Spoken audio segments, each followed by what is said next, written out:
E aí, pessoal, beleza? Hoje é um dia atípico, né? Hoje são dois vídeos saindo aqui no canal. Na verdade, eu fiquei devendo esse vídeo aqui, o pessoal lá do grupo no WhatsApp me cobrou, porque o que aconteceu foi o seguinte: essa prova aqui de Cabo Frio, da banca IBAN, que eu fiz a primeira, eu fiz um vídeo sobre essa prova uns dias atrás, e eu falei o seguinte, que da questão 4 até a questão 10 eram questões que envolviam legislação, metodologia, teorias de aprendizagem e tal. Mas, na verdade, eu não tinha essas questões porque a pessoa que me cedeu essa prova não me enviou essa página.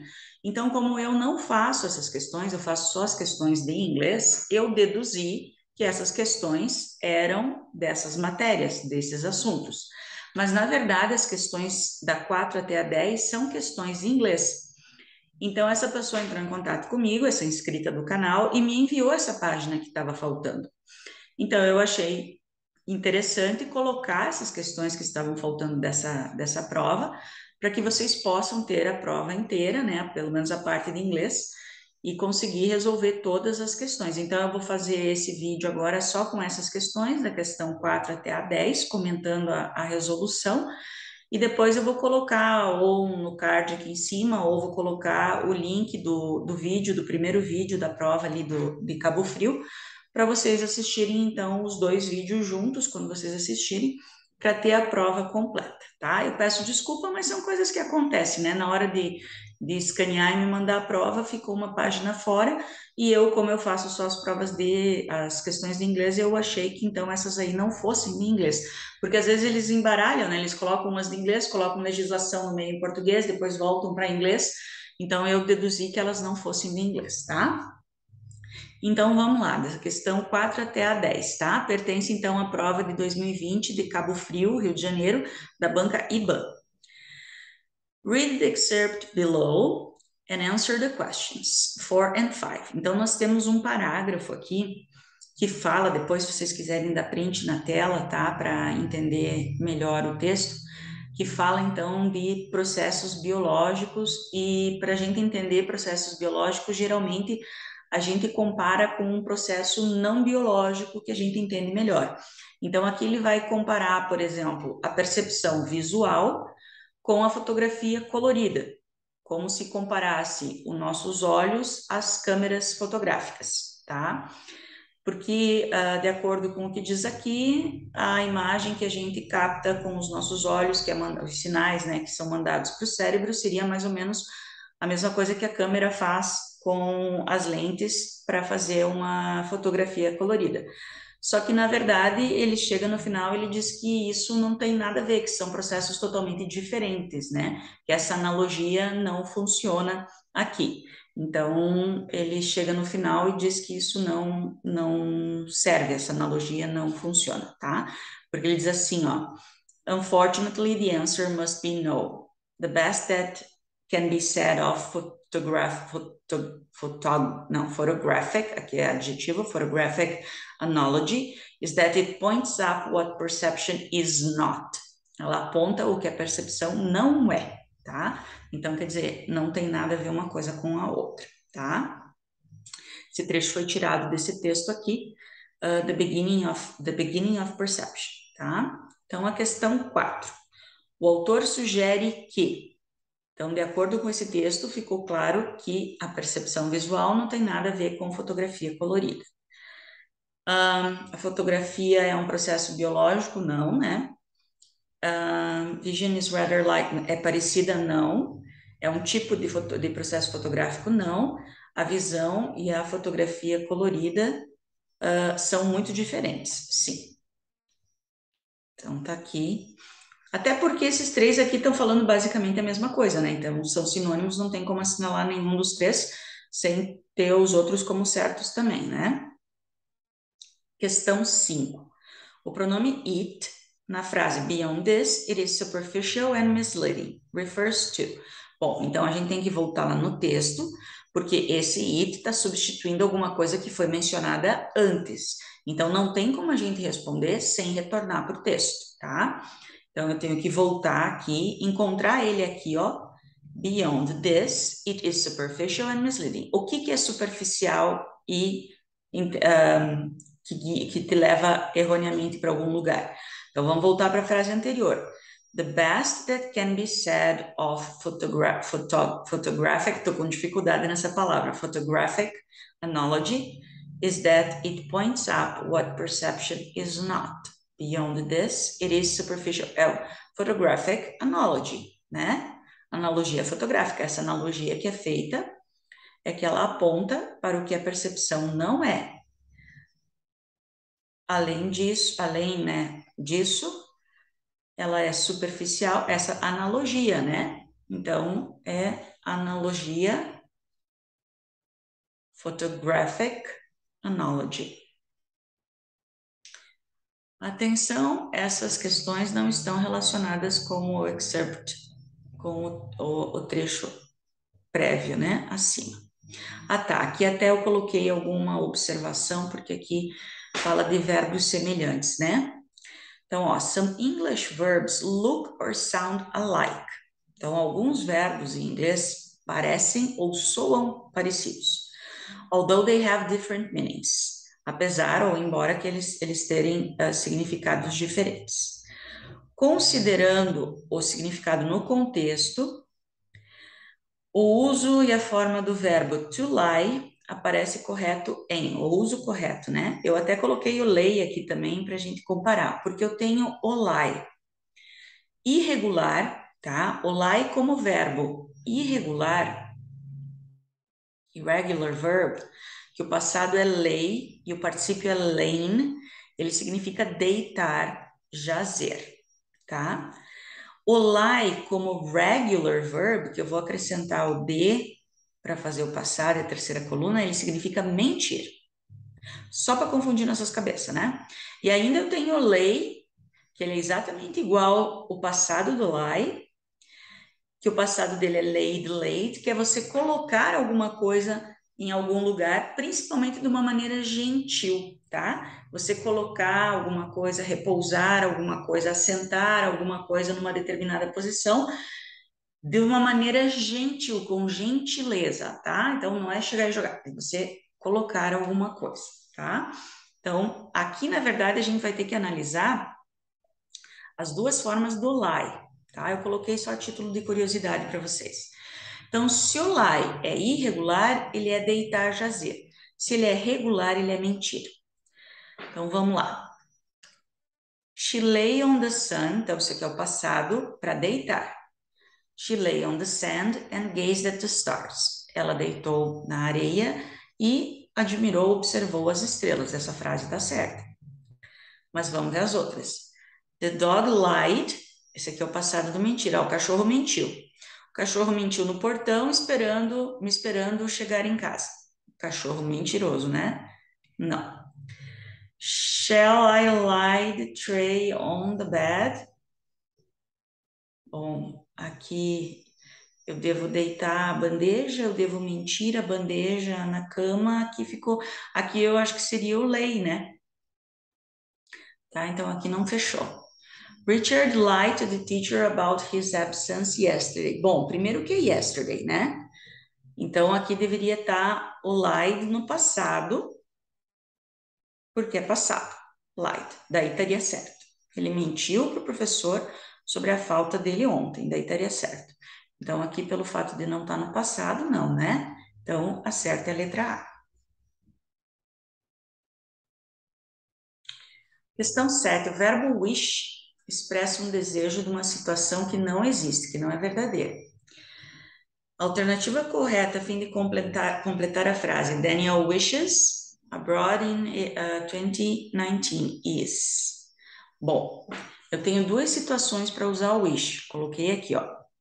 Se eu uso o wish com o simple past, é porque eu quero que alguma coisa no presente seja diferente. Eu quero mudar o presente. Por exemplo, eu posso dizer assim, I wish, não está muito difícil de enxergar, né? Digamos que eu quero mudar o presente. I wish I was ou I were taller. Eu gostaria de ser mais alta.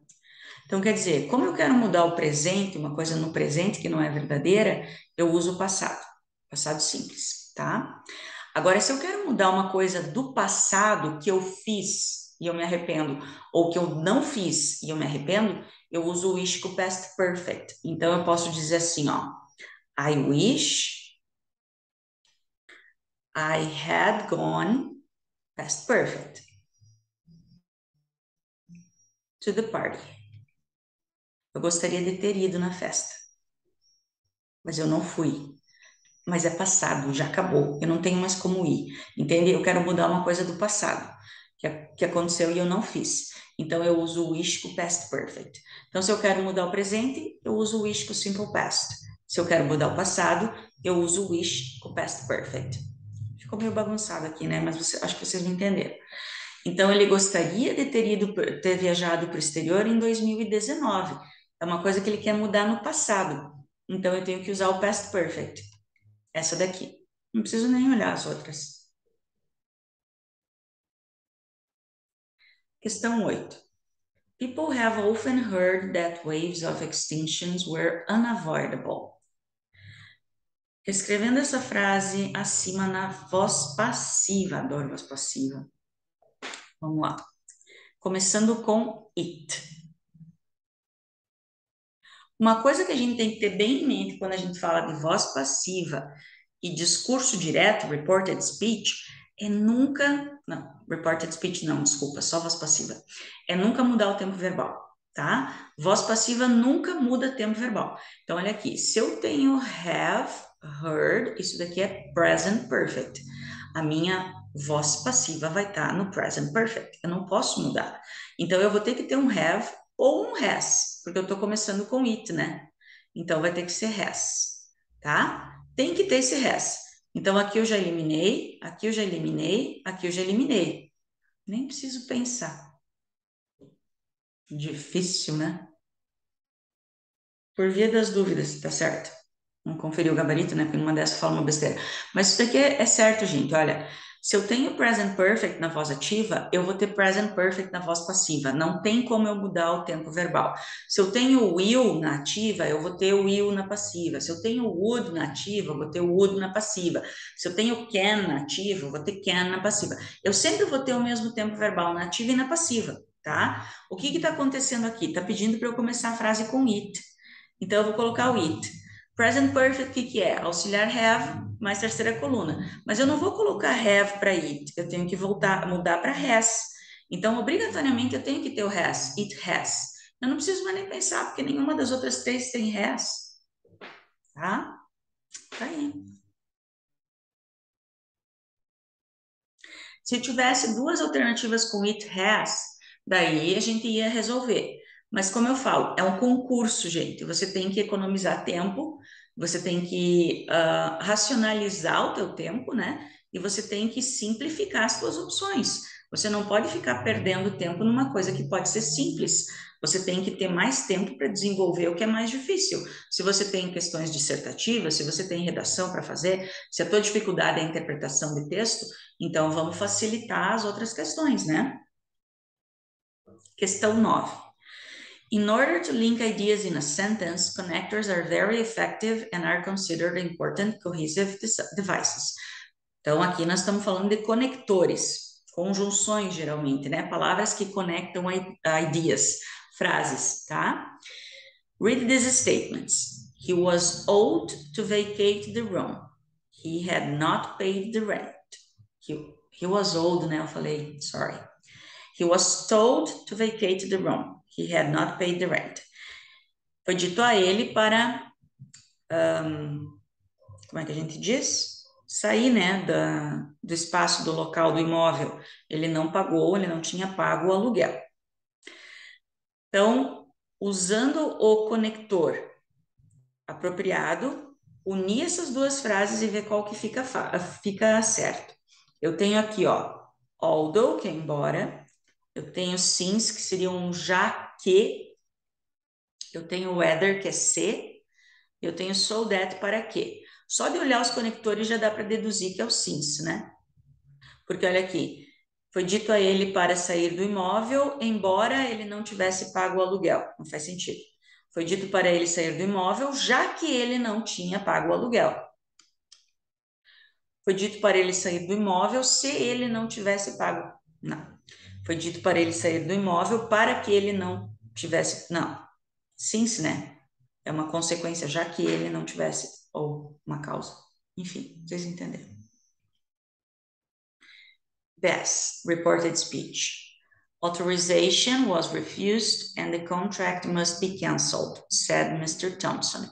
Então, aqui eu tenho discurso direto, pede para passar por discurso indireto. Aqui eu mudo de tempo, tá? E além de eu ter que mudar de tempo, eu tenho voz passiva aqui, ó. Duas voz passivas, ó, must be cancelled também. Então, para passar para o discurso indireto, eu sempre volto para algum tipo de passado, né? Por exemplo, will volta para would, simple present volta para simple past, can volta para could, e assim por diante.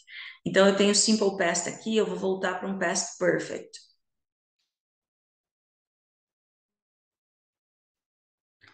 E o must, eu vou mudar para had to. Isso a gente tem quadros que a gente ensina para os alunos, né? Quadro de mudanças verbais. Vocês já devem ter passado isso daí para alunos de vocês, né? Tal tempo muda para tal tempo, você faz o aluno decorar isso daí, né? Ou você faz as frases para o aluno lembrar. Então, você tem que ter isso daqui, ó. Aqui você vai ter had been refused. Só o fato de você ter um had to aqui já te elimina, ó. Não pode ter o must, não pode ter o must, né? E é had to be, não pode ser had been, tá? Vê. Aqui eu tenho que ter had, aqui eu tenho que ter had, aqui eu tenho que ter had, né? Tá vendo? Se você sabe estrutura, gente, se você sabe tempo verbal, você muitas vezes não precisa ler as frases, não precisa traduzir, não precisa sofrer. Você só precisa reconhecer a estrutura, é o que eu sempre digo, sabe? Às vezes o aluno não consegue fazer isso porque não é o objetivo dele.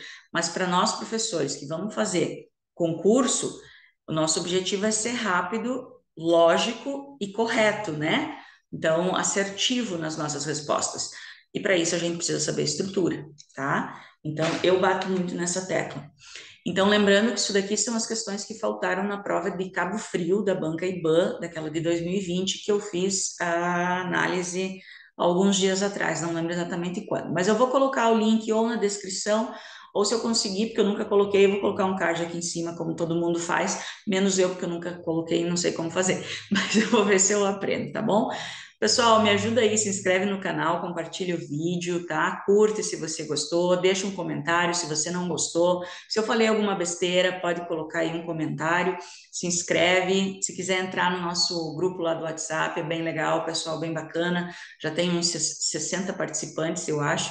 Não é só para professor de inglês que vai fazer concurso, qualquer prova que você vai fazer, Enem, vestibular, provas internacionais, qualquer concurso que tenha questões de inglês que você queira que eu analise, se você tem algum ponto específico de gramática que você tem dificuldade, quer fazer umas aulas comigo, não é curso de inglês, gente, são aulas pontuais, tá? Eu não vou dar curso para ninguém, eu não vou ensinar desde o verbo to be para ninguém, são aulas pontuais. Silvia, eu tenho dificuldade sei lá, nas frases condicionais. Então, vamos fazer 2, 3 aulas só com frases condicionais. Silvia, eu tenho dificuldade em interpretação de texto, vamos trabalhar só com texto. Silvia, eu vou fazer vestibular para tal instituição, vamos trabalhar só com aquela instituição. São aulas pontuais, aulas específicas, tá? Não é curso, tá? Não é esse tipo de aula que eu trabalho. Então, não esquece de curtir, compartilhar e se inscrever, beleza, pessoal? Se der essa semana, eu faço mais uma prova aí para ajudar o pessoal que vai fazer concurso domingo. Valeu? See you on the next video. Bye bye.